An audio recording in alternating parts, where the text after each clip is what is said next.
안녕하세요. 저는 이제 곧 혼자서 세계 일주를 앞두고 있는 30대 여자입니다. 이제 코로나도 끝나가고 몇 년 동안 꼼짝없이 갇혀 갑갑했던 차에 비행길이 열리며 이런 여행을 계획하게 되었네요. 대학 졸업 이후로 한 번도 쉬어본 적 없이 일만 하며 바쁘게 달려왔던 제가 태어나서 처음으로 안식년을 가지며 이제라도 조금 숨을 돌려보려 합니다. 제 나이도 벌써 30 중반이 되었고 이제 더는 어린 나이도 아니다 싶습니다. 아직은 살 날이 더 많이 남은 제 나이지만 저도 참 열심히 살았고 그동안 별의별 일을 다 겪어왔다 싶어요. 이 나이에 혼자 여행을 떠난다고 하니 혹시 제가 독신인가 싶으시겠죠? 이렇게 말씀드리기는 부끄럽지만 사실 저는 이혼을 2번이나 했던 사람입니다. 어쩌다 몹쓸 놈을 2번이나 만나 별꼴을 다 보고 이제서야 자유로운 혼자가 되어 제 인생을 살아보려 하고 있는 중이에요. 사실 이 여행과 안식년도 저의 새 출발을 기리는 의미에서 준비한 것이었죠. 새로운 마음가짐, 새로운 출발을 하기에 앞서 뼈아픈 제 과거를 털어내고자 이렇게 사연을 보내게 되었네요. 어쩌다 바보 같은 그 짓을 2번이나 했는지 말하기 창피하기도 하지만 다 잊고 새 시작을 하려는 마음에서 저의 결혼 일대기를 전해보겠습니다. 제가 비록 2번이나 이혼을 하게 되었지만 원래 그리 모질이는 아닙니다. 어렸을 적부터 똘똘하다는 소리는 늘 들었었고 학교에서도 사회에서도 공부 잘하고 일 잘한다는 칭찬도 많이 들은 사람이었어요. 실수도 잘하지 않고 일도 잘하다 보니 남들이 보기에는 제가 늘 야무지고 결혼이던 일이던 다 똑부러지게 잘할 것 같은 느낌이었겠죠. 저 역시도 저를 그렇게 생각했습니다. 할 말 있으면 하고 손해 한번 보지 않고 늘 내 몫을 잘 챙겨오던 저였기에 저는 결혼을 하고서도 참고 살고 바보같이 당하는 그런 미련한 짓은 절대로 하지 않을 줄 알았어요. 하지만 막상 해본 결혼은 제 생각과 참 다르더라고요. 사랑에 빠진 사람은 어리석어진다더니 어떻게 보면 그 시작부터 잘못되었는지도 모르겠습니다. 저에게는 대학 시절부터 오랫동안 만나온 남자친구가 있었습니다. 군대 복학을 했던 그 선배는 학교에서 무척 인기가 많던 사람이었어요. 학교에서 유명 인사였던 탓에 저와 다른 과였음에도 저는 그 선배를 잘 알고 있었습니다. 한눈에 보기에도 멀끔하게 잘생긴 얼굴에 운동도 잘하고 똑똑하고 매너까지 좋다는 평들이 자자했죠. 그때 저는 잘 꾸미지도 않고 공부밖에 모르는 평범한 학생이었고 그 선배는 저와 다른 세계에 있는 사람 같았어요. 그렇게 절대 가까워지지 않을 것 같았던 저희는 어느 날 교양 수업에서 마주치게 되었고 어쩌다 단 둘이 조별 과제를 하게 되며 인연이 시작될 수 있었습니다. 잘생긴 그 선배에게 반했던 저는 그날 이후로 점점 변해갔어요. 화장품 하나 없던 제가 화장을 배우고 치마를 입고 그 선배에게 잘 보이고 싶어 별짓을 다 했었죠. 그 전까지는 저도 몰랐지만 꾸며놓고 보니 저도 꽤 봐줄만 하더라고요. 덕분인지 그 선배와 저는 부쩍 가까워질 수 있었고 어느새 연인이 되어 있었습니다. 짝사랑하던 선배에게 고백을 받았던 그날, 저는 세상을 다 가진 것 같은 기분이었어요. 그 후 저희는 학교에서도 유명한 커플이 되었고 대학 시절부터 만나온 저희는 어느새 5년 차의 장수 커플이 되었습니다. 저는 학교를 졸업하자마자 곧바로 취업을 해 이미 직장을 다니고 있었고 남자친구는 3년 동안이나 취업 준비를 하다가 이제 막 합격 통보를 받은 상황이었어요. 그리고 그날 남자친구는 제게 프로포즈를 해왔어요. 지훈아, 내가 전에 했던 약속 기억나? 나 취직만 하면 우리 결혼하자고 했었잖아. 이제 나도 취업했고 그 약속 지킬 때가 된 것 같아. 이제 시작이지만 나 정말 열심히 할 거야. 내가 너 끝까지 행복하게 해줄게. 지훈아, 나랑 결혼해 줄래? 학창시절 취업을 하면 언젠가 결혼하자는 말을 하기는 했지만 예상보다 이른 프로포즈에 조금 당황스럽기도 했어요. 물론 사랑하는 사람에게 고백받는 것이 당연히 기쁜 일이고 저 역시도 남자친구와 결혼을 생각하고 있었지만 이제 막 취업한 사람이 무슨 형편이 있어서 결혼 얘기를 꺼낼까 싶었거든요. 오빠, 근데 오빠 이제 막 취업했고 모은 돈도 없는데 어떻게 결혼을 하려고? 결혼하려면 집도 구해야 하고 결혼 자금도 필요하잖아. 지훈이 너는 걱정 안 해도 돼. 내가 있는데 그런 걱정은 뭐하러 해? 집은 우리 집에서 해주실 거야. 아버지가 나 유산 미리 주신대.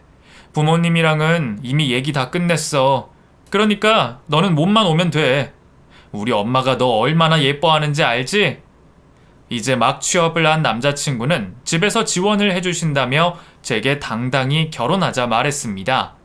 오빠의 아버님은 대기업 출신이었고 은퇴 후 작은 사업을 하고 계시다고 들었어요. 재산이 얼마나 있는지 자세히는 몰라도 외동아들 지원해 주실 정도는 되셨던 모양입니다. 지금이었다면 저도 그게 절대 공짜가 아니라고 생각하며 마냥 좋아하지 않았겠지만 당시에는 부모님이 도와주신다며 시집 오라 하는 남자친구가 좋아 보이기만 했습니다. 주변에서도 그런 남자친구 어디 없다며 다들 제가 그 사람을 놓치면 바보나 다름없는 거라 말했으니까요. 심지어 친정에서도 싹싹하고 잘난 남자친구를 워낙 좋게 보고 계셨고 이미 예비 사윗감으로 점 찍어 두셨던 차에 취업과 동시에 결혼 준비까지 알아서 해온다는 사위를 마다하실 리가 없으셨죠. 결국 저는 주변의 권유와 남자친구의 회유로 결혼을 결정하게 되었습니다. 대학 시절부터 오랫동안 만나온 탓에 저는 남자친구와의 결혼을 당연히 생각하고 있었던 것 같아요. 연애를 길게 하다 보니 다른 남자를 만날 기회도 없었고 저희 사이가 나쁘지도 않았으니 결혼도 그 사람이랑 해야 한다 생각했죠. 제가 아는 이윤범이라면 믿고 결혼해도 되겠다 생각했고 그렇게 결혼 준비를 시작하게 되었습니다. 그런데 결혼을 준비하면서 예상치 못한 일들이 벌어졌어요. 결혼 준비에 저희 시어머니 입김이 너무 들어가다 보니 오빠와 제가 자꾸 싸우게 되더라고요. 오빠, 안방 벽지가 왜 저래? 그냥 다 흰색으로 하기로 한 거 아니었어? 아, 그게 엄마가 막판에 바꾸셨어. 저 색이 풍수지리에 좋다고 들으셨나봐. 그럼 나한테 미리 말이라도 해줘야지. 내 의사는 없이 마음대로 하는 게 어딨어? 지훈아, 벽지색이 뭐 그리 중요하다고 그래. 어차피 부모님이 돈 주시는 건데 그냥 적당히 비위 맞춰 드리자, 응? 아무리 그래도 우리가 살 집인데 그런 게 어딨어? 어머니는 벽지 색깔부터 가전 가구에 심지어 제 웨딩드레스 디자인까지 자꾸 간섭을 하셨습니다. 지훈아, 민소매는 너무 야한 것 같지 않니? 이게 뭐가 야해요. 그냥 팔인데요. 그래도 결혼할 여자가 살 많이 보여서 좋을 게 뭐가 있니? 나는 아까 긴 팔에 목까지 올라오는 그게 예쁘던데 그걸로 해라. 그래 지훈아, 나도 아까 그게 더 예쁘더라. 결혼식 주인공은 신부라던데 저는 어머니 입김에 드레스 한 벌 제 마음대로 고르지 못했고 남자친구는 뭐가 좋은지 옆에서 그런 어머니 말을 거들기만 할 뿐 제 편을 들지도 않았어요. 그런 일들이 자꾸 쌓이다 보니 저희 커플은 계속 싸울 수밖에 없었고 사소한 일들로 삐걱삐걱거리며 저는 결혼 준비에 이래저래 스트레스를 받았습니다. 답답한 마음에 친구들에게 얘기를 했죠. 에이, 뭐 별것도 아닌 걸로 그래. 어른들은 원래 간섭하시지. 그래도 다 너희 생각해서 그러실 거 아니야. 그래, 요즘 며느리한테 그만큼 해주시는 집이 어디 있냐? 그 정도 받으면서 불평하면 안 되지. 어머니는 둘째 치더라도 오빠랑 매일 싸우잖아. 내 편 한 번을 안 들어준다니까? 둘 다 도움받는 입장인데 그럼 거기서 네 편 들 수 있겠어? 그리고 원래 결혼 준비하면서 많이 싸우는 거야. 원래 그래. 다들 대수롭지 않아 하는 반응들을 보며 저는 그게 맞는 건가 싶었습니다. 시댁에서 그만큼 도와주시니 어머니의 참견도 이해하고 넘어가야 하는 것이고 남편이 어머니 편을 드는 것도 어린 제가 이해해야 할 부분이라 얘기를 하더라고요. 그땐 저도 결혼 생활이 어떤 것인지 미처 깊이 알지 못했고 주변 사람들의 말을 들으며 다들 그렇게 맞춰 사는 거라 생각할 수밖에 없었습니다. 그렇게 저 역시도 남들 다 똑같은 거라며 별 생각 없이 결혼을 강행하게 되었고, 시댁에서 마련해 주신 신혼집에서 기대하던 신혼 생활을 시작할 수 있었습니다. 솔직히 시댁에는 많이 감사했어요. 지인들 말처럼 요즘 결혼 준비하면서 아파트 받는 사람이 흔한 것도 아니고 저희 힘으로는 몇 년 걸려도 못했을 걸 알기에 저는 받은 만큼 시댁에도 잘하고 싶었습니다. 그래도 다행히 시부모님이 저를 예뻐하셨고 그래서 고부 갈등 같은 문제는 전혀 없을 거라 생각했어요. 다행인 건지 시어머니는 아버님 은퇴 후 여기저기 놀러 다니시느라 저희에게 간섭하실 시간도 없으셨고, 저희도 여느 신혼부부들처럼 알콩달콩 좋은 시간들을 보내고 있었죠. 이른 결혼을 한 덕분에 저는 안정적인 환경에서 더 열심히 일을 할 수 있었고, 이른 승진까지 하면서 다른 걱정거리가 없다 싶었어요. 그런데 그런 행복은 그리 오래 가지 않았습니다. 오래 만나는 동안 저는 남편에 대해 모르는 게 없다 생각했고, 남편과 제가 참 비슷한 사람이라 생각했어요. 그런데 막상 같이 살아보니 다른 점이 너무나 많았습니다. 연애 때는 식당 테이블에 흘린 국물까지도 바로바로 닦을 만큼 깔끔을 떨던 남편이 집에서는 자꾸만 흐트러지고 지저분한 모습을 보이기 시작했어요. 식탁에 있는 거 오빠가 먹고 둔 거야? 뭘 먹었으면 바로바로 치워야지. 벌레 꼬이잖아. 아, 까먹었어. 대신 좀 치워줄래? 이게 몇 번째야. 오빠가 애도 아니고 자기가 먹은 것 정도는 알아서 좀 치워야지. 아, 그래. 다음부터는 내가 알아서 할게. 한 번만 부탁해. 고마워. 남편은 제가 생각하던 것과 너무 달랐습니다. 밖에서는 늘 좋은 향수 냄새 풍기며 깔끔을 떨고 다니길래 지저분한 걸 못 참는 줄 알았더니 빨래도 할 줄 모르고 청소도 할 줄 몰랐어요. 처음에는 집에서 어머님이 다 해주셔서 할 줄을 몰라서 그런가 싶어 시켜도 보고 가르쳐 봤는데 그냥 할 줄 몰라서 안 하는 게 아니더라고요. 남편은 그냥 게으르고 지저분한 사람이었습니다. 청소도 정리도 왜 해야 하는지 의미를 모르는 사람이었죠. 퇴근하고 와서는 양말을 벗어 소파에서 자기 발가락 때를 닦았고, 밥을 먹을 때는 어찌나 개걸스럽게 먹는지 여기저기 흘리고 우겨 넣는 꼴이 추접스럽기 그지 없었어요.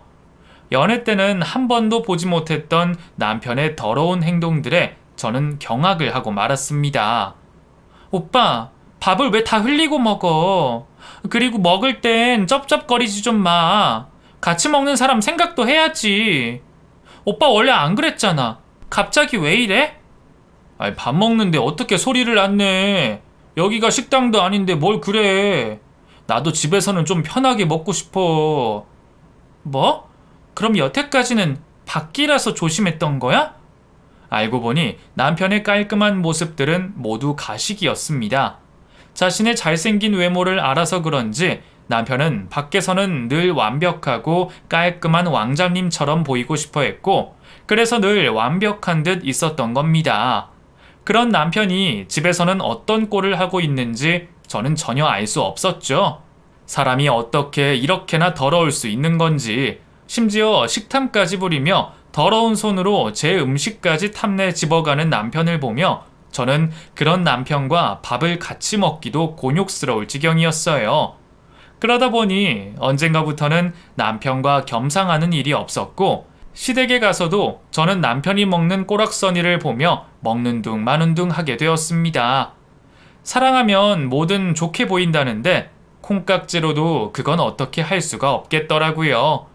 시어머니도 남편이 그런 걸 진작 알고 계셨을 텐데 어머니는 그런 게 아무렇지 않으신지 오히려 저를 타박하시며 남편을 감싸고 도셨습니다.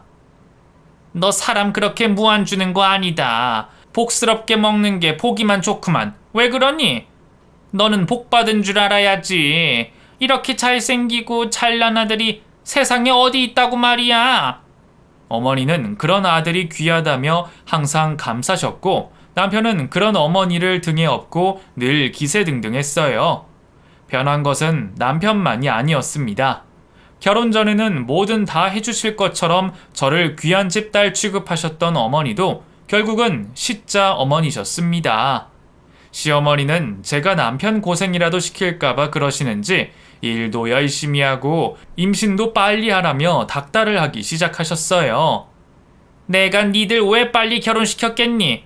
임신은 1살이라도 어릴 때 해야 좋은 거야. 그러니까 너도 미룰 생각하지 말고 하루라도 빨리 임신할 생각해라. 지금 당장은 좀 곤란해요. 저 이제 막 승진했고 회사 생활 더 하고 싶어요. 그거랑 임신이랑 무슨 상관 있냐? 너 설마 임신했다고 회사 관두려고 그러니? 누가 임신했다고 회사 관두랬니? 낳기만 하면 애는 내가 봐줄 테니까 너는 바로 회사 나가라. 요즘 세상에 혼자 벌어서 절대 못 살아. 그리고 우리 윤범이는 이제 막 경력 쌓을 시기인데 네가 옆에서 더 열심히 해야지. 저는 아이를 낳으면 1, 2년이라도 육아휴직을 하며 아이를 돌볼 생각이었는데 어머니는 제게 일도 하고 임신도 하라며 무리한 요구를 하시더라고요. 제가 그 고생하는 동안 남편은 뭘 하라는 건지 저는 이기적인 시어머니와 남편에 점점 지쳐갔습니다. 그리고 결혼을 하고 두 번째 맞던 제 생일날 결국 참던 화가 폭발하고 말았어요. 어머니가 이번에는 제 생일을 직접 챙겨주시겠다고 하시더라고요. 웬일로 나를 챙겨주시나 싶어서 기쁜 마음에 갔더니 어머니가 음식 재료들을 놓고 저를 기다리고 계셨습니다. 어머니, 아직 준비 안 하셨나 봐요. 제가 좀 도울까요? 돕기는 무슨. 너 빨리 와서 앞치마 두르고 요리해라. 예? 어머니가 저 생일상 해주시는 거 아니셨어요? 어머, 너는 나한테 얻어먹고 싶어서 온 거냐? 아니, 다 늙은 시엄마를 부려먹고 싶어? 먼저 챙겨준다기에 나름 기대를 했더니 결국 저를 부려먹으려 그러셨던 모양입니다. 사실 어머니가 왜 그러시는지 저도 알고 있었어요. 집 해주고 결혼자금 도와주면 며느리가 납작 엎드려 길 줄 알았더니 제가 호락호락하지 않으니 제 길을 죽이고 싶으셨겠죠. 그래서 저를 괴롭히고 골탕 먹이려 하셨던 것이 한두 번이 아니었습니다. 그래도 설마 제 생일날까지 그러실 줄은 몰랐네요. 억울했지만 저도 받은 게 있으니 할 말이 없었습니다. 저는 시어머니가 시키는 대로 하루 종일 일을 해서 제 생일상을 차렸고 겨우 앉아서 밥 한 술이라도 뜨고 얼른 가보려 했습니다. 그런데 그마저도 남편이 다 처먹고 있는 꼴을 보니 밥맛이 뚝 떨어지더라고요. 그 와중에 채소 골라낸다고 헤집어두고 저한테 고생했다 말 한마디 안 하며 먹기 바쁜 남편이 정말 얄미웠어요. 시어머니는 자기 아들만 챙기시고 남편은 자기 입으로만 쑤셔넣고 내 생일날 내가 종노릇하고 남편 식탐 부리는 것까지 보려니 저도 이게 뭐하는 짓인가 싶은 겁니다. 이제 겨우 결혼 2년 차였으니 조금만 더 참자 하며 여태껏 버텼는데 이제 더는 못하겠다 싶더라고요. 남편을 달래보고 고쳐 써보려 해도 들어먹지를 않고 그 와중에 어머니는 자기 아들만 챙기면서 손주 타령하고 계셨으니 자기들밖에 모르는 시댁 식구들이 너무 지긋지긋했습니다. 그 와중에 애까지 생기면 그때는 이혼도 못할 텐데 싶은 생각이 들었던 저는 아이가 없을 때 갈라서자며 남편에게 이혼을 요구하게 되었습니다. 제가 제 생일날 그 꼴을 보고 울며 불며 못 살겠다고 하는데도 남편은 뭐가 문제인지 전혀 모르더라고요. 아니, 나 같은 남편이 어딨다고 이래? 내가 뭘 그렇게 잘못했는데? 너는 사랑하는 사람 허물도 못 덮어주냐? 그것도 정도껏 해야지. 그리고 그게 허물이야? 그건 그냥 네가 이기적인 거야. 내가 언제까지 참기만 해야 하는데? 어머니도 똑같아. 아빠나 어머니나 그걸 두고 방관하시는 아버님이나 다들 내 생각은 하나도 안 하잖아. 나도 그런 집에서 며느리로 있을 생각 없어. 차라리 애 없을 때 깔끔하게 이혼하고 서로 각자 인생 살자. 남편은 끝까지 자기 잘못을 인정하지 않았지만 그래도 애도 없고 돈 문제도 없어서 협의 이혼으로 잘 마무리되어 다행이었죠. 그렇게 저는 결국 돌싱이 되었습니다. 이혼을 결심할 때만 하더라도 저는 계속 그렇게 사느니 차라리 이혼이 낫다 싶었고, 이혼해봤자 세상 무너지는 것도 아닌데 괜찮을 거라 생각했었습니다. 그런데 막상 이혼을 하고 보니 그 후폭풍이 제 생각보다 오래 가더라고요. 제 스스로는 괜찮다고 생각하려 했었지만 주변의 참견에는 저도 도리가 없었어요. 저희 엄마를 포함해서 주변 사람들은 잘 알지도 못하며 제가 바보 같다 말했습니다. 그 정도면 좋은 남편이고 그 정도면 귀여운 새댁인데 왜 그걸 못 참고 제 발로 복을 걷어 찼냐며 미련하다 하더라고요. 기대했던 제 결혼 생활이 그렇게 끝이 날 줄은 정말 몰랐는데 몇 년 사이에 결혼과 이혼을 겪어보니 인생이 참 허망하다는 생각이 들었어요. 남들도 다 하는 이혼이라 괜찮은 줄 알았더니 생각보다 힘든 마음과 참견하는 세상의 시선에 저는 점점 피곤해졌습니다. 이혼한 지 2, 3년쯤 지나며 저는 제 자신이 걱정되기 시작했어요. 남들 보면 이혼하고도 아무 일 없었던 것처럼 잘들 사는 것 같던데 나만 바보같이 헤어나오지 못하고 있는 건지, 다른 사람들은 어떻게 사는지 궁금했던 저는 비슷한 사람들을 만나 위로를 받아보려 저 같은 돌싱들이 모인다는 모임에 참석하게 되었습니다. 모임을 나가기 잘했다는 생각이 들었어요. 아무 연고도 인연도 없이 오로지 이혼이라는 공통점 하나로 모이게 된 그 사람들은 전부 제 편인 것만 같았습니다. 친정 엄마까지도 제 편을 들어주지 않던 이혼도 다 괜찮다며 그럴 만한 일이었다며 위로해주는 사람들을 보며 저는 그제서야 제 선택이 틀리지 않았다는 것을 인정받을 수 있었죠. 꼭 누군가에게 인정받아야 하는 것은 아니었지만 내 마음을 공감해주고 이해해주는 사람이 그때는 참 필요했었어요. 이른 나이에 이혼녀가 되기는 했지만 그렇다고 제가 결혼에 부정적인 생각을 가지고 있었던 것은 아니었습니다. 잘못된 만남으로 인한 어쩔 수 없는 실패였다고 생각했을 뿐 좋은 사람이 나타난다면 언제라도 다시 새 인연을 시작할 생각이 있었어요. 그래서 이런 모임을 통해 일어서 보고 싶은 생각이었고 한 번의 실패로 좀 더 나은 결혼 생활을 할 수 있지 않을까 생각하며 이제는 저도 상처를 딛고 새로운 만남을 기대해 보려 했었죠. 그리고 다 같이 돌싱들이 모이던 그 모임에서 저는 마음이 통하는 한 남자를 만나게 되었습니다. 태영 씨는 처음부터 제게 관심이 있는 듯 보였습니다. 누구에게나 친절한 듯 보이는 그 사람이었지만 제게 유난히 다정하다는 걸 제가 모를 수가 없었어요. 저 역시도 오랜만에 받아보는 관심과 애정에 괜히 더 마음이 끌렸습니다. 물론 서로 사정이 있으니만큼 보통 남녀들보다 훨씬 신중할 수밖에 없었고 저희는 천천히 서로를 알아가며 서두르지 않기로 생각했어요. 중학교 교사 일을 하던 태영 씨는 직업병인지 원래 성격인지 무척이나 착하고 다정한 사람이었습니다. 학교에서도 따르는 학생들이 왜 많다는지 저도 잘 알 것 같더라고요. 지윤 씨, 그거 말고 이거 드세요. 이거 제가 다 잘라놨어요. 돈가스 하나를 먹을 때에도 제 앞에 정갈하게 다 잘린 돈가스를 밀어주고 어디서든 늘 저를 먼저 생각해주고 배려해주는 태영 씨를 보며 저는 오랜만에 설레이는 기분을 느낄 수밖에 없었어요. 물론 전 남편도 연애 때는 무척 잘해주던 사람이었지만 태영 씨는 그 사람과 달랐습니다. 이게 마음으로 우러나는 건지 몸에서 배어있는 건지 저도 한번 겪어보니 조금은 알겠더라고요. 사소한 것 하나에서도 늘 남을 배려하며 타인들을 신경 쓰던 태영 씨는 사람 자체가 착하고 이타적인 사람이었습니다. 저와 만남을 이어가면서도 늘 저를 배려하고 우선해주는 것을 보며 저는 그 사람을 좋아할 수밖에 없었습니다. 전 남편의 이기적인 모습들 때문에 이혼을 결심했던 만큼 전 남편과 전혀 다른 태영 씨를 보며 저는 점점 더 빠져들 수밖에 없었죠. 태영 씨가 전처와는 성격 차이로 헤어졌다고 들었는데 제가 태영 씨를 보면 이런 남자를 버린 전처가 이해되지 않을 정도였어요. 근데 정말 성격 차이로 헤어진 거 맞아? 태영 씨 보면 다 맞춰줬을 것 같은데 어떻게 성격 차이가 있었을까? 아마 그것도 답답했나 보더라고. 같은 직장에 있었어서 그런지 내가 바보같이 양보하고 착하게만 산다고 그걸 참 싫어했었어.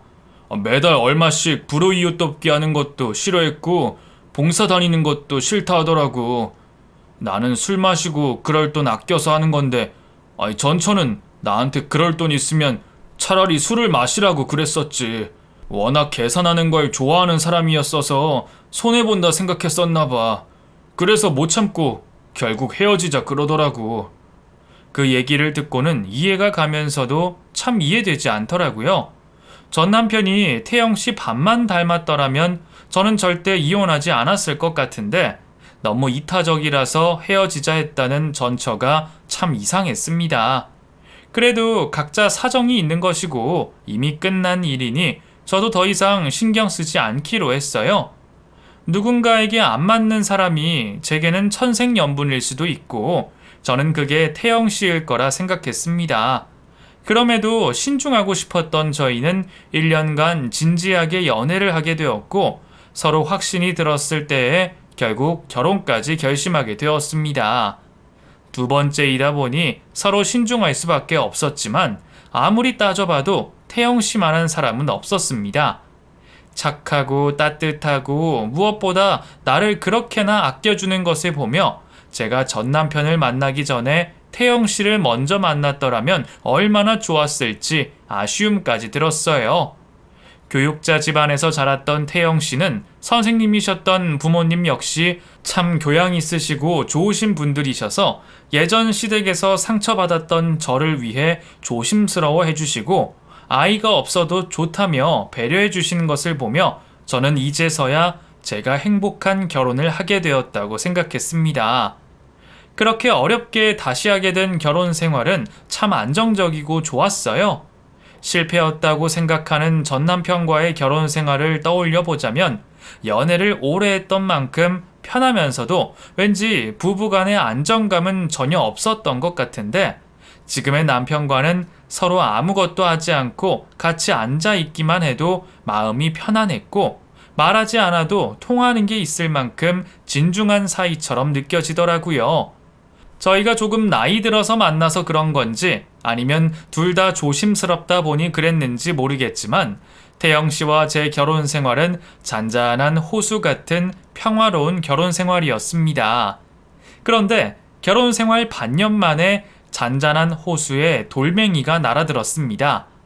제게 숨기는 게 없던 태영 씨가 제게 말도 하지 않고 전처와 연락을 했던 것을 알게 되었어요. 남편의 핸드폰 속 여전히 저장되어 있던 전처의 이름을 보며 저는 깜짝 놀라 남편에게 따져 물었습니다. 당신 전처랑 연락했어? 이정현이 당신 전처 이름 아니야? 이혼한 지가 언젠데 여태 번호가 그대로 있어? 그게 아무래도 일 때문에 번호를 삭제하기가 좀 그래서. 근데 이전까지 연락하고 그런 사이는 아니었어. 오랜만에 연락이 왔는데 차마 거절할 수가 없어서 대화 좀 했던 거야. 사실 남편과 남편의 전처는 둘 다 학교 선생님이었습니다. 같은 학교를 다니다 만나서 이혼을 하며 떨어지게 되었다고 들었었죠. 그건 저도 알고 있지만 먼저 남편에게 이혼을 요구했던 그 여자가 이제 와서 제 남편에게 전할 말이 뭐가 있을지 저는 전혀 이해되지 않았어요. 무슨 말을 했더라도 이해할 수 없다며 단단히 벼르고 있던 제게 남편은 슬픈 표정으로 말을 이어갔습니다. 그 사람 암이래. 말기라 그러더라고. 그 사람 다른 가족이 없어. 그래서 어디 연락할 데가 없어서 나한테 연락을 했나 봐. 나도 막상 전처가 아프다는 얘기를 듣고 나니까 마음이 이상하더라고. 그래서 무시하지를 못했어. 갑자기 암이라는 얘기에 저는 화를 낼 의지가 꺾였습니다. 다른 일도 아니고 아프다는 사람한테 화를 낼 만큼 제가 매정하지 못했거든요. 남편 역시 전처의 비련한 소식에 큰 충격을 받은 듯 했습니다. 사실 그 일 때문에 고민이 많았어. 그 사람 아픈 게 내 탓 같아서 자꾸 마음이 안 좋더라고. 병문안이라도 가봐야 하나 싶기도 하고, 그러려면 당신한테 뭐라고 얘기해야 할까 모르겠어서. 그 사람 부모님도 일찍 돌아가시고 형제 하나 없어서 어디 기댈 곳이 없는 사람이야. 그런데 나랑 이혼하고서 몸까지 아프다고 하니까 다 내 책임 같아서. 그렇다고 그게 왜 당신 책임이야? 안타까운 일이지만 당신 탓은 아니지. 그 사람 원래 스트레스 없이 살던 사람이야. 임용도 단번에 붙었고 모든 잘난 사람이 나랑 이혼하고 학교까지 옮기면서 알게 모르게 얼마나 스트레스가 심했겠어. 어쩌면 정말 나랑 이혼해서 암이 생겼는지도 몰라. 그 생각을 하니까 내가 정말 미치겠더라고. 전처한테 애정이 남았다는 건 아니지만 그냥 내 성격이 좀 그렇잖아. 당신 생각하면 괜히 참견하지 말아야지 하면서도 자꾸 마음이 안 좋네. 남편은 전처가 아픈 것이 자기 탓인 것 같다며 괜한 자책을 했습니다. 워낙 마음이 약하고 이타적인 사람인 걸 저도 알기에 그런 남편을 나무랄 수가 없었어요. 다행히 저를 늘 우선으로 생각하는 남편이었기에 전처를 찾아가겠다거나 하는 일은 없었지만 제게 말도 못하고 신경 쓰는 모습을 보니 괜히 제가 미안해지기까지 하더라고요. 여보, 그렇게 신경 쓰이면 갔다 와. 나 괜찮으니까. 아니야, 그건 당신한테 못할 짓이지. 안타깝긴 하지만 나도 그 사람한테 더 애정도 없고 괜히 찾아가봤자 내가 해줄 것도 없잖아. 그래도 계속 걱정돼서 그러는 거 아니야? 내가 당신 성격이 어떤지 모르는 것도 아니고 길 가던 고양이도 불쌍해서 어쩔 줄 모르는 사람이 그래도 한때 같이 살았던 사람이 아프다는데 마음이 편하겠어?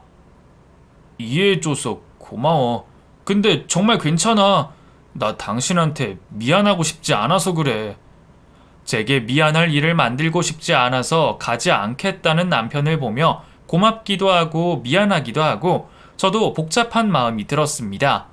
그래도 자기가 가지 않겠다니 제 오지랖도 그 정도면 될 거라 생각하고 그 일은 저도 잊기로 했어요. 그러던 중 얼마 뒤 남편이 어렵게 제게 얘기를 꺼냈습니다. 저 여보, 정말 염치 없고 미안하지만 나 부탁 하나만 들어주면 안 될까? 왜? 뭔데 그렇게 어렵게 얘기를 해? 내가 들어주기 어려운 부탁이야? 아니, 좀 미안해서. 일단 들어보고 생각해야지. 말이나 해봐. 그게 전처가 지금 위독하대. 나 3일 정도만 거기 좀 다녀오면 안 될까? 가는 길까지 혼자 떠나게 하기가 미안해서 그래. 말기 암이라더니 그 사이 상태가 안 좋아졌는지 임종을 코앞에 두었다는 전처 소식에 남편은 결국 전처를 찾아가겠다 말했습니다. 임종을 지켜줄 사람이 하나도 없다는 얘기를 들으니 저도 차마 가지 말라는 말은 할 수가 없었어요. 우리가 결혼 생활을 오래 한 것은 아니지만 남편이 제게 보여준 믿음이 결코 가벼운 것이 아니었기에 저는 그런 남편을 흔쾌히 보내주기로 했습니다. 괜히 악담같이 들릴까봐 말은 꺼내지 않았지만 저도 측은지심이 있기에 저는 남편 전처의 장례식까지 참석할 생각을 하고 있었죠. 그렇게 대충 옷가지를 챙겨 전처가 있다는 호스피스 병원으로 간 남편을 두고 저는 결혼하고 처음으로 쓸쓸한 주말을 보내야 했습니다. 항상 저를 챙기던 남편 때문에 결혼하고 하루도 혼자 있던 적이 없었기에 그런 정막이 참 어색하더라고요. 제 손으로 남편을 전처에게 보내고도 괜히 머리가 복잡했던 저는 남편이 없는 사이 대청소를 하기로 생각했습니다.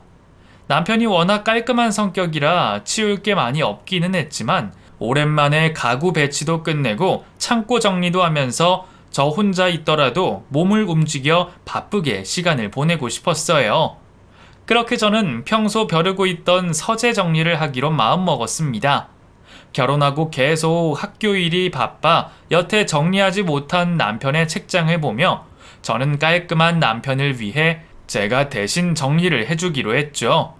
한창 정리를 하던 중 저는 남편의 것으로 보이는 다이어리를 보게 되었고 호기심에 끌려 그 안을 들여다보게 되었습니다. 몇 년 전 썼던 것인지 낡고 바랜 것을 보니 그러면 안 된다는 걸 알면서도 차마 모른 척 덮을 수가 없더라고요. 조심히 보고 다시 넣으려고 했던 저는 바로 오늘 날짜 달력에 적혀 있는 글씨를 보고 놀랄 수밖에 없었습니다. 남편이 시한부 전처를 만나러 갔던 오늘이 다름 아닌 두 사람의 결혼 기념일이었어요. 우연의 일치인지 계획된 외출인지 알고 싶었던 저는 남편의 컴퓨터를 열어 뒤지기 시작했습니다. 당연히 비밀번호가 걸려 있었지만 푸는 것은 어렵지 않았습니다. 저희의 결혼기념일 날짜였거든요. 전처, 현처의 결혼기념일을 열심히 기억하는 남편이 참 대단스러워 보였죠. 그렇게 남편의 컴퓨터를 뒤지던 저는 남편이 미처 지우지 못한 인터넷 기록을 찾게 되었고 남편이 전처와 여행을 떠났다는 것을 알게 되었습니다. 2박 3일 호텔 예약까지 해둔 남편의 만행에 저는 정신을 차릴 수가 없었어요. 이 사람은 아닐 거라 생각했습니다. 전 남편과는 비교도 할 수 없을 거라 생각하며 철석같이 믿어왔는데 이렇게나 믿었던 사람이 제 뒤통수를 거하게 때리는 것이 도저히 믿기지 않았습니다. 결국 제 두 눈으로 봐야 믿겠다 싶었던 저는 곧장 그 호텔로 달려갔습니다. 차로 3시간이나 걸려 도착한 그곳은 커플들이 여행을 많이 오는 분위기 좋은 여행지였어요. 우리도 나중에 한번 가자며 얘기했던 곳을 전처와 결혼기념일 날 갈 줄은 정말 몰랐네요. 다짜고짜 찾아가기는 했지만 두 사람이 어디서 뭘 하고 있는지 찾으려니 갑갑하더라고요. 그렇게 하염없이 호텔 로비에서 기다리고 있던 저는 늦은 저녁 오붓하게 팔짱을 끼고 들어가는 두 사람을 발견하게 되었습니다. 혹시나 싶어 두 년놈이 룸까지 들어가는 것을 지켜보고 있던 저는 문이 닫히는 것을 숨어 지켜보며 결국 남편의 만행을 인정할 수밖에 없었어요. 다리가 풀리고 아득해지는 기분이었습니다. 어떻게 이혼을 하고 만날 수가 있는 건지 제 상식에서는 두 사람의 만행이 전혀 이해되지 않더라고요. 세상이 어떻게 돌아가는 건지 그 사이에 낀 제가 세상에서 제일 바보같이 느껴졌습니다. 겨우 정신을 추스린 저는 핸드폰을 켜고 호텔 방문을 두들겼어요. 룸서비스인가? 누구세요? 안에서 들려오는 웬 여자의 목소리에 저는 몸이 굳는 것 같았습니다. 이윽고 문이 열리고 전처로 보이는 여자가 나오더군요. 시한부라더니 혈색이 도는 얼굴을 보니 기도 차지 않았죠. 저는 그 여자를 밀치고 방 안으로 들어갔습니다. 비켜! 김태형 어딨어? 누구세요? 당신 뭐야? 그리고 샤워를 마치고 막 나오는 남편을 마주하게 되었죠. 여보가 여기 어쩐 일이야? 내가 여기 어쩐 일인지 궁금해? 그건 내가 궁금한데? 전처가 말기 암이라며 오늘 내일 한다고 임종 지키러 간다더니 너 여기서 뭐하냐? 전현이 아픈 년이야? 그래? 저기요, 태영이 와이프이신가 본데요. 오해세요. 저희 그런 사이 아니에요. 그런 사이가 아니라니. 그럼 무슨 사이길래 이혼한 것들이 결혼기념일이랍시고 같이 여행을 와서 호텔방에를 들어가? 지훈아, 내 말 좀 들어봐. 내가 다 설명할게. 이 상황에 설명할 게 더 있어? 내가 무슨 얘기를 들어야 하는 건데? 내가 거짓말 한 건 맞아. 그건 정말 미안하게 생각해. 근데 거짓말 할 수밖에 없었던 내 사정도 들어봐 줘야지. 무슨 사정? 전처가 시한부라고 거짓말까지 하고 여행을 왔으면서 무슨 사정이 더 있는데? 이러려고 나랑 결혼했어? 날 사랑하기는 했어? 당연히 사랑하지. 나 지훈이 너 정말 사랑해. 근데 이 사람도 나한테는 소중한 사람이야. 다른 날도 아니고 결혼기념일이잖아. 우리가 비록 이혼을 했지만 그날만큼은 평생 기념하고 싶었어. 게다가 올해는 딱 5년 되던 해였고 매년 갈 생각도 아니었다고. 뭐? 소중한 사람? 지금 미친 거 아니야? 정신 차려. 당신들 이혼한 사이야. 이혼한 사이에 뭐가 좋다고 기념일을 챙기고 추억을 떠올려? 이게 지금 말이 되는 거야? 당신들 지금 이러는 거 그냥 불륜인 거야. 불륜이라니? 우리는 정말 아무 짓도 안 했어. 그냥 추억을 소중히 하는 거지. 나 정말 맹세할 수 있어. 그래요. 불륜이라니. 지금 무슨 말 하는 거예요? 두 년놈이 합심해서 헛소리를 떠들고 있는 것을 듣자니 제가 이상한 사람이 된 기분이었어요. 두 사람 정말 억울해? 이 상황이 말이 된다고 생각하는 거야? 우리가 재결합하려고 만난 것도 아니고 그냥 우리 추억이 있던 장소에서 여행이나 하려고 한 거예요. 스킨십을 한 것도 아닌데 무슨 불륜이에요? 당신들 학교에서 애들 가르치는 사람들 아니야? 그런 인간들이 이런 도덕적 규범도 몰라? 그래, 억울하면 어디 남들한테 물어보자. 여기 동영상 다 찍혀 있고 나 당신이랑 이혼하고 상간녀 소송할 거니까 남들이 뭐라 생각하는지 물어보자. 당신은 집에 들어올 생각하지 말고 법정에서 봐. 대화 내내 동영상을 찍고 있었던 저는 그 인간들이 하는 말을 전부 담아 남편과 전처의 지인들에게 모두 뿌려버렸습니다. 내 앞에서는 당당하게 헛소리하던 것들이 주변에 알려진 건 창피했던 건지 저를 명예훼손으로 고소하겠다고 하더라고요. 그래봤자 벌금형인데 제가 겨우 그런 거에 무서워서 몸을 사렸을까요? 오히려 두 사람이야말로 앞으로 학교에 소문 퍼지면 다시는 얼굴 못 들고 다닐 텐데 누가 잃을 게 많을지 저도 궁금해졌습니다. 그 후로 저는 이혼 전문 변호사를 구해 상간녀 고소와 이혼 소송을 함께 진행했고 끝까지 잡아떼던 남편과 전처는 그동안 나누었던 연락 내용들과 호텔 방문이 불륜의 증거로 인정되어 패소하고 말았습니다. 저는 명예훼손으로 벌금은 내야 했지만 양쪽에서 위자료를 받은 게 훨씬 많았어요. 소송을 하는 중까지도 제가 모함을 했다며 버티고 있던 두 사람은 배상 판결이 나고 각자 학교에 소문이 나면서 결국 퇴사를 했다는 얘기를 전해 들을 수 있었습니다. 요즘 학부모들 입김도 세다는데 둘 다 불륜남 불륜녀 꼬리표를 달았으니 새 직장을 찾을 수 있을지 모르겠네요. 그래도 설마 다 큰 성인들이 그 정도 책임도 모르고 일을 벌였을지 각자 뿌린 대로 거두리라 생각합니다. 그렇게 저는 또 이혼을 하게 되었네요. 이게 참 무슨 일인지, 어떻게 나한테만 그런 일이 두 번이나 벌어졌는지 아직도 믿을 수 없지만 이 일로 저는 완전히 깨닫게 되었어요. 인생에 결혼이 꼭 필요한 것도 아니고 믿을 놈 없는 세상이라면 혼자 사는 게 더 편할지도 모른다는 생각이죠. 그래서 저는 새 마음 새 출발을 위해 휴직을 하고 여행을 떠나기로 했습니다. 여태 바쁘게 살았던 제 인생을 되돌아보면서 앞으로 혼자 어떻게 살아야 할지 정리를 해보려고 해요. 그럼 어리석었던 저의 과거를 정리하며 저는 새 사람이 되어 살겠습니다. 여러분들도 저의 새 출발을 응원해 주시기를 바라며 여기서 마무리하도록 할게요. 감사합니다.